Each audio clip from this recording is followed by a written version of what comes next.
Bonjour chers élèves du CP2. Aujourd'hui, je vais travailler avec vous. Je vais vous entretenir en mathématiques. Je voudrais que tout le monde soit sérieux à la maison. Je ne vous vois pas, mais je suis sûr que tout le monde se mettra sérieusement au travail pour qu'à la fin, je puisse être content de votre effort. Aujourd'hui, nous allons travailler en mathématiques. Mais avant de commencer, je vais inviter chacun de vous à prévoir son matériel. Comme ça, nous allons évoluer au même moment.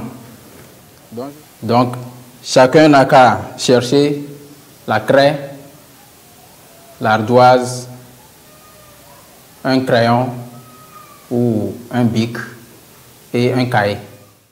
Pour commencer, nous allons faire d'abord un petit effort de mémoire. Je vais donner certains nombres et au fur et à mesure, vous allez ajouter 2. Je donne le nombre, vous ajoutez 2. Et je voudrais que ça soit rapide. Je donne 30. Si j'ajoute 2, ça fait 32. Tout le monde a trouvé à la maison? D'accord. Je donne encore 20. Oui, ça devient 22. Je donne 15. Ça fait 17. Si nous respectons ce que nous avons dit, qu'il faut ajouter à chaque fois 2. 2. Je donne encore un dernier nombre. 12.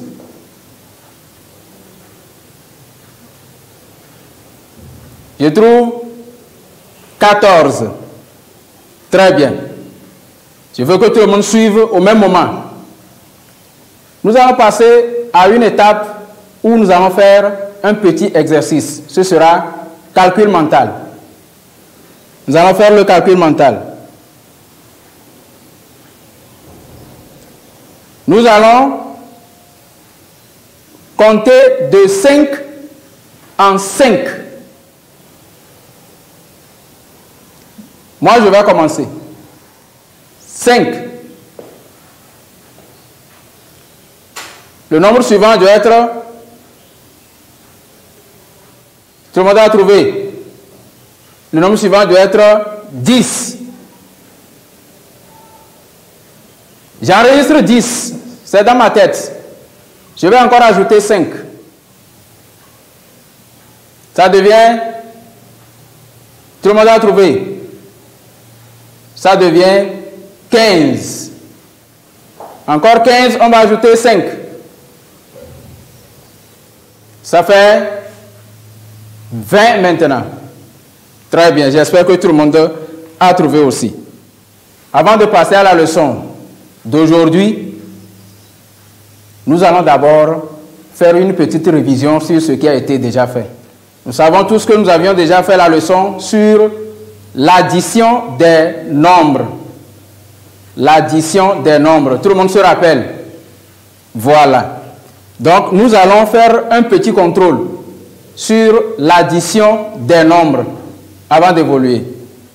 Pour effectuer une addition, comment je dois disposer les chiffres pour effectuer une addition? Je vais additionner 2 nombres.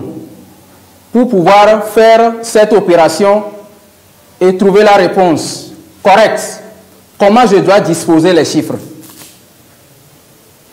Nous savons que dans un nombre, nous avons la dizaine et l'unité.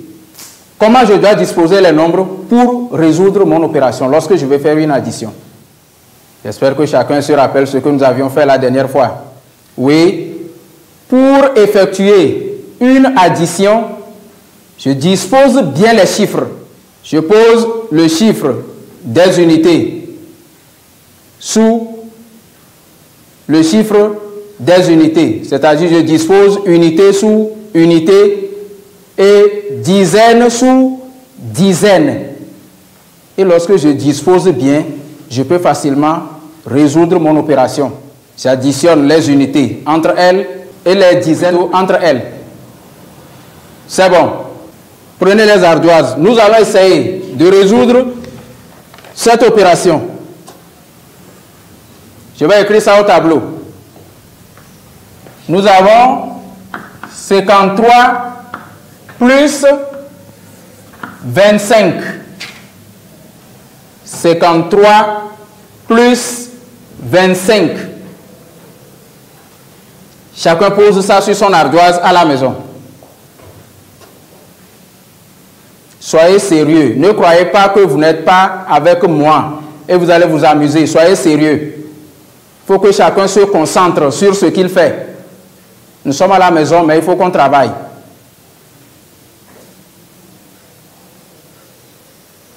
C'est bon.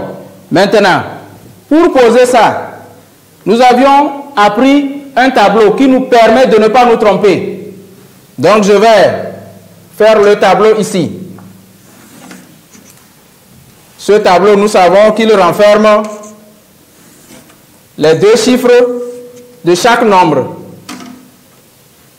Nous avons le premier chiffre qui est le chiffre des dizaines. Et le deuxième, le chiffre des unités. Donc, je vais poser l'opération en me servant du tableau. J'écris 53. 53 qui nous donne 5 dizaines et 3 unités. On avait parlé de ça dans les leçons précédentes. Ça fait 53 plus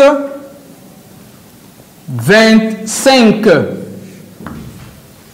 Voilà. Donc ce tableau nous permet de ne pas nous tromper. Unité sous unité, dizaine sous dizaine. Et je peux facilement résoudre mon opération. Je peux maintenant effectuer les additions, les unités entre elles. Ça fait 3 plus 5. Ça me donne... Qui a déjà trouvé? Si je n'arrive pas, je peux utiliser les bâtonnets, les cailloux. Je prends 3, je prends 5 et je mets tout ensemble. Ça me fait 8. 5 plus 2, ça nous donne 7. Voilà. Donc, notre opération, si nous voulons la résumer ainsi, on dira 53 plus 25, ce qui nous donne 78. Très bien. Je vais encore donner une opération. Mais sans nous servir du tableau, on peut poser l'opération. Parce que nous pouvons distinguer les unités, le chiffre des unités et le chiffre des dizaines. Je pose la deuxième opération. Bon, je mets ça à côté. Ça fait 36 plus 43. 36 plus 43. Cette fois-ci, nous allons poser l'opération, mais nous n'allons plus utiliser le tableau. Parce qu'on peut travailler sans le tableau. D'accord, c'est tout le monde, non? Voilà, on y va. 36 plus 43. Posez ça sur les ardoises. Il faut que chacun travaille sérieusement. Ne vous amusez pas. Même si on ne va pas à l'école, il faut qu'on continue par travailler à la maison. C'est bon. Je vais poser ça aussi. J'espère que tout le monde est déjà prêt. Voilà. Déposez les craies, les feutres, les bics, tout ce que vous utilisez pour écrire. Déposez ça et vous suivez. Donc, je pose 36 plus 43. Tout le monde a vu comment j'ai disposé. Les chiffres des unités sont 6 et 3. Donc, je les ai disposés, unité sous unité. Et les chiffres des dizaines sont 3 et 4.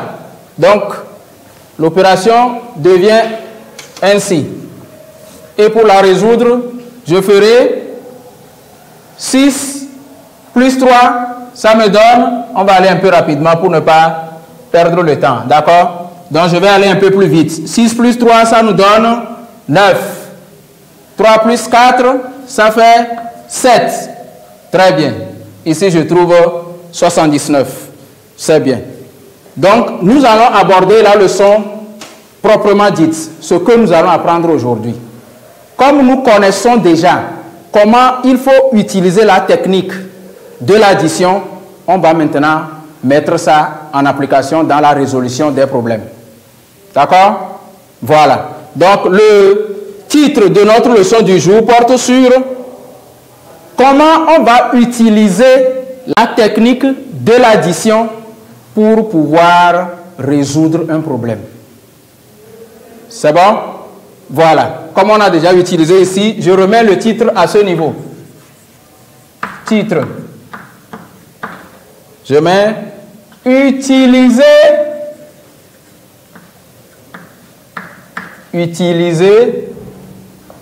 l'addition. Utiliser l'addition dans la résolution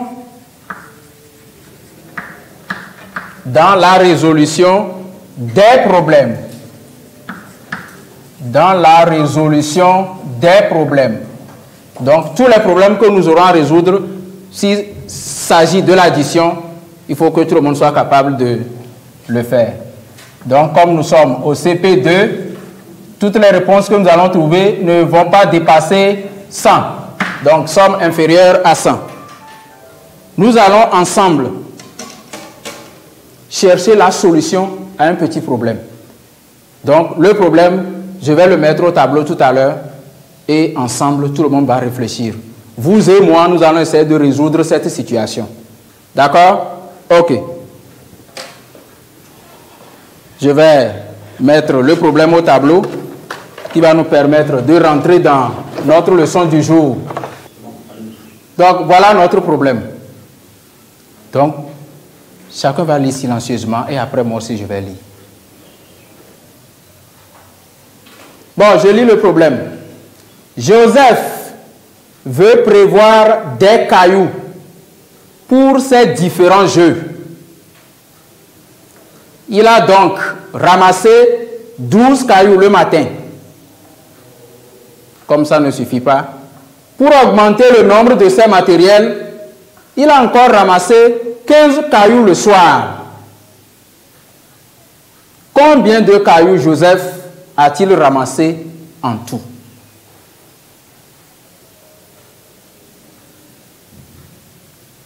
Joseph a ramassé 15 cailloux le matin et 15 cailloux le soir.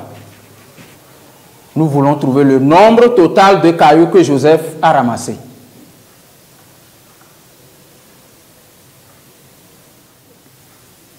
C'est bon?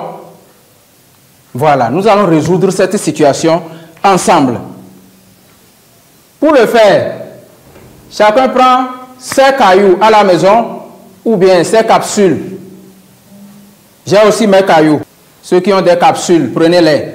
On va évoluer avec ça. Donc, le matin, combien de cailloux Joseph a ramassé? C'est 12. Donc, je prends les 12 cailloux. Ça fait un caillou. Je dépose de côté. Je prends encore un autre. Je l'ajoute. Ça fait 2 cailloux. J'ajoute encore un. Ça fait 3 cailloux. Ensemble, on va compter. Ça donne en tout 4. Encore un, j'ajoute, ça fait 5. Oui, encore un qui s'ajoute, ça fait 6. Ça fait 7 maintenant. Encore un, ça fait 8. Encore un que j'ajoute, ça fait 9. Encore un, ça fait 10. Plus 1, 11. Plus 1, 12. C'est ce que Joseph a ramassé le matin. On va encore faire le tas de ce qu'il a ramassé le soir. Le soir, nous savons tous qu'il a ramassé 15 cailloux. Donc, ça fait également ici 1 plus 1, ça fait 2. J'ajoute encore 1, ça fait 3. J'ajoute 1, 4. J'espère que tout le monde fait ça au même moment que moi à la maison. Ça fait 4 plus 1. Ça fait 5 plus 1, 6, 7. Pour gagner le temps, je vais aller rapidement. D'accord? Donc ça fait 7, 8, 9, 10, 11, 12, 13, 14, 15. Ces cailloux, on n'en a pas besoin. D'accord? Je vais les mettre de côté. Voilà ce que Joseph a ramassé. Ça, c'est le tas du matin et le tas du soir. Tout le monde observe les tas qu'il a formés aussi à la maison. C'est bon? Maintenant, prenez les ardoises. Dessinez les tas sur vos ardoises. Le premier tas, c'est-à-dire le tas du matin, et le tas de l'après-midi, c'est-à-dire le soir. Moi aussi, je vais représenter les tas au tableau. Le premier tas, le matin, ça fait 1, 2, 3, 4, 5, 6, 7, 8, 9, 10, 11, 12. Les tas, il y en a 2. Le premier, 12. Le deuxième, 15 cailloux. 1, 2, 3, 4, 5, 6, 7, 8, 9, 10, 11, 12, 13, 14, 15. Voilà les tas de cailloux de Joseph. Maintenant, nous voulons trouver le nombre total de cailloux. Donc, j'entoure. Ça, c'est le premier tas. Et ici, c'est le deuxième tas. C'est bon? Voilà. Maintenant, lorsque nous voulons mettre ces deux tas ensemble, quel nombre on va trouver? Chacun vérifie chez lui à la maison. Je mets les deux tas ensemble à la maison. Je vais mettre les deux tas ensemble. On va compter ensemble. Ici, ça fait 12. Ici, ça fait 15. Ensemble, ça fait combien? C'est ce que nous allons vérifier ensemble. Pour bien résoudre cette situation, l'opération à utiliser, c'est l'addition. Et le signe de l'addition, comme on l'avait dit, c'est plus. Donc, je prends 12 et ici 15. Je vais poser l'opération et nous allons faire ça ensemble. D'accord? Donc, ça fait 12. Nous avions appris à poser l'opération. 12 plus 15. J'utilise chaque fois la règle, même si c'est un petit trait que je veux faire. Donc, ça fait 2 plus 5. Je trouve combien? Ça fait 7. 1 plus 1, ça fait 2. C'est bon chez tout le monde? Voilà. Maintenant que nous avons calculé, nous allons vérifier si réellement les deux tas font 27. Chacun compte chez lui à la maison.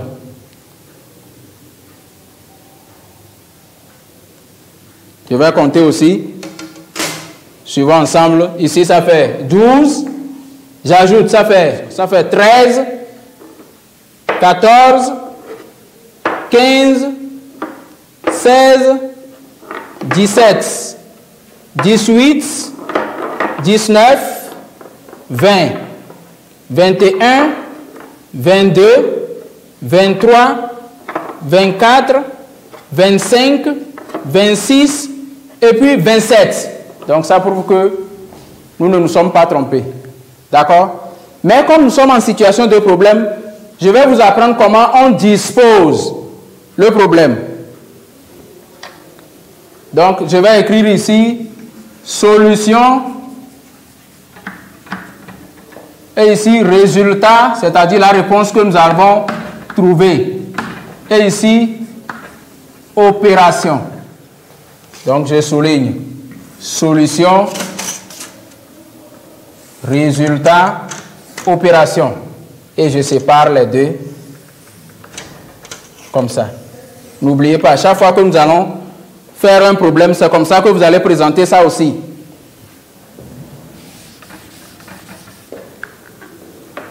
Donc, je reviens. Ici, la partie solution est la partie la plus grande. Parce que ici, je vais écrire une phrase. D'accord? Je vais écrire une phrase ici. Donc, chaque fois que vous aussi, vous allez présenter un problème, c'est de cette manière.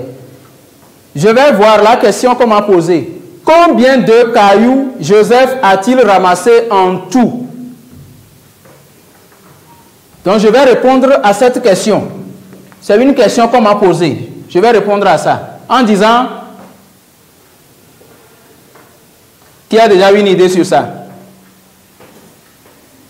Oui, on va aller ensemble.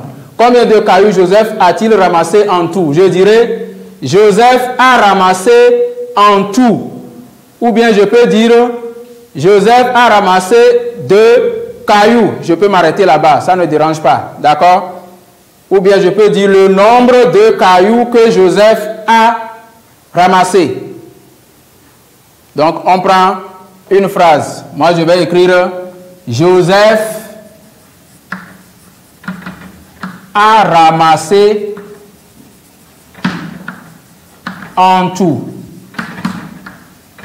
Voilà. Ici, ramasser, on a mis S. On a mis ce à la fin. Ici, je n'ai pas mis ce. Quand on va évoluer avec d'autres leçons, vous allez comprendre. D'accord? Voilà. Joseph a ramassé en tout. Ça, c'est la phrase réponse. Je pose maintenant l'opération. Ici, 12 cailloux le matin, plus 15 cailloux le soir. Et je mets le signe d'égalité juste ici. C'est ici que je vais utiliser. Cette partie est réservée pour calculer, pour effectuer les opérations. Donc, ça fait 12 plus 15. N'oubliez pas, utilisez toujours la règle. Donc, ça fait 2 plus 5, comme nous l'avions fait en haut. Ça fait 7.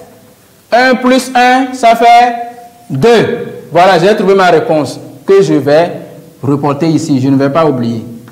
Ça fait 27. Voilà. C'est comme ça, j'ai fini mon problème. Donc, chaque fois que vous avez un problème à résoudre, s'il s'agit d'une addition, même pour les autres problèmes, vous allez présenter ça comme ça.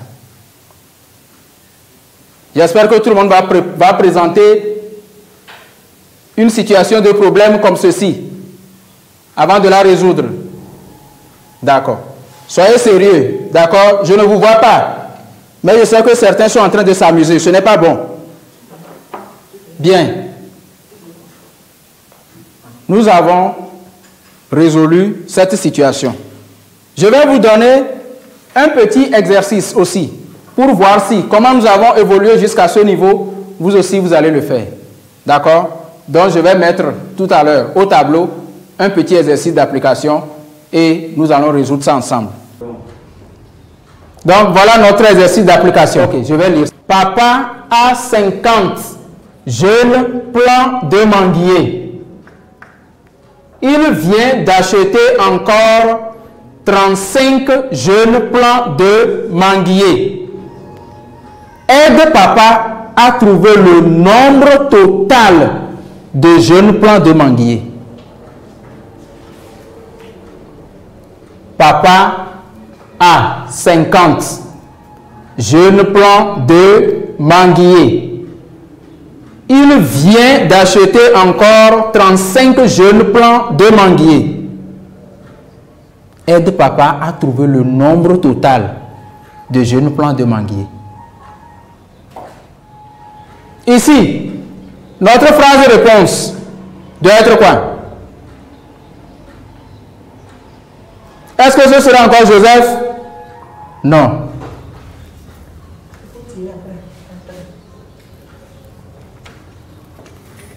Notre phrase de réponse ne sera plus Joseph. Donc, on va séparer parce que nous allons faire un autre problème. Combien de jeunes plants papa a d'avance? Il a encore acheté 35 jeunes plants. Alors, pour trouver le nombre total, nous allons utiliser notre technique que nous avons apprise tout à l'heure. D'accord? Ok. Comme on parle de papa, et la question est la suivante. Aide papa à trouver le nombre total de jeunes plants de manguier. Comment je vais répondre? Comment je vais répondre à cette question? Je dirais, papa a en tout de jeunes plants. On peut proposer une autre phrase. Une autre phrase de réponse. Je peux dire, le nombre total de jeunes plants que papa a. Je peux trouver ça comme ça. D'accord? Voilà. J'espère que certains ont d'autres réponses aussi à la maison. Donc, je mets le nombre total de jeunes plants. Le nombre total de jeunes plants que papa a. Voilà. Je vais allonger les deux traits là pour que la partie résultat soit bien visible. Donc, notre opération pour ce problème doit être 50, le premier nombre, plus 35, le deuxième nombre. Et l'opération, comme je vous l'avais dit, doit être effectuée à la partie opération. Donc, j'écris maintenant 50. N'oubliez pas la disposition. Unité sous unité. Dizaine sous dizaine. Et je prends encore ma règle. Je mets bien les signes. Parce qu'il y a un signe aussi qui ressemble à ceci. Il faut bien mettre la différence entre les deux. Donc 0 plus 5, ça fait 5. 5 plus 3, ça fait 8. Donc je trouve 85 que je reporte à la partie résultat. Voilà. Nous trouvons 85 plants. Donc voilà, tu as aidé papa à trouver le nombre total de plants à la maison. Donc chaque fois que papa est en face d'une situation pareille, il ne faut pas hésiter à l'aider. Si c'est maman, ta petite soeur, ton petit frère, n'hésite pas à aider celui qui a besoin de toi pour ce genre de situation. D'accord? D'accord, ok. Donc pour finir, je vais vous donner un petit exercice que vous allez essayer de résoudre comme ce que nous avons fait. Donc écoutez, je vais lire le devoir. Je vais lire le devoir. Mais je vais vous mettre ça au tableau. Et je vais lire ça aussi. Voici notre devoir de maison. Ce que vous allez faire à la maison. D'accord? Je ne voudrais pas que chacun s'amuse à la maison. Non. Prenez ce devoir au sérieux. Pour qu'à la prochaine fois, nous puissions corriger ça. D'accord? Donc, voici le devoir de maison. À la cueillette des mangues, Afi ramasse d'abord 47 mangues et ensuite 29 mangues. Combien de mangues a-t-elle ramassé en tout?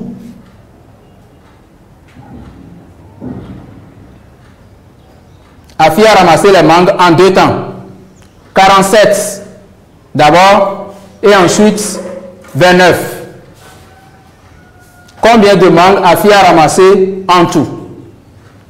Donc vous allez traiter ça pour la prochaine fois. Vous traitez ça correctement en suivant la démarche que nous avons apprise tout à l'heure. D'accord? Merci à tous. Mais avant de nous séparer, nous savons qu'il y a une pandémie qui sévit. Nous devons respecter les mesures d'hygiène. Je voudrais que nous puissions nous retrouver en bonne santé la prochaine fois.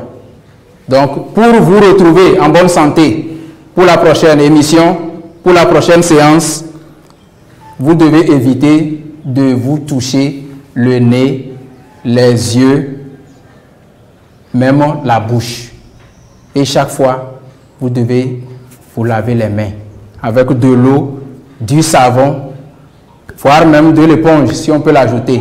Donc, lavez-vous les mains autant de fois que possible. D'accord? Merci à tous et on se retrouve la prochaine fois. Bye bye. Ainsi se referme ce numéro de débat éducation. Nous vous donnons rendez-vous le mercredi prochain.